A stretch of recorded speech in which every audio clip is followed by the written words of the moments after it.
2020台湾灯会2月7日要伫台中花博园区举行，有请这个新加坡的光影团队视角一定是人山兼人海。主办单位嘛唔敢大意，民众入馆一定要挂喙罨。另外，伫南投娱乐区的烟火呢，目前已经开9成，正是赏烟火的好时机。乡亲入去园区嘛，拢爱量体温。这是伫台中花博馆内面的光影灯区，高美的悬度360度投影效果，呈现出台中的历史人文，让民众有全新的感受。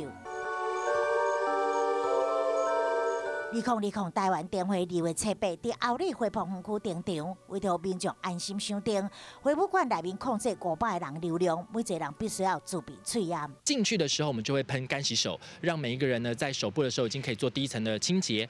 接上车的司机发车进前爱量体温，而且爱挂喙罨，就算伫台班的时阵，莫将车内用酒精切的。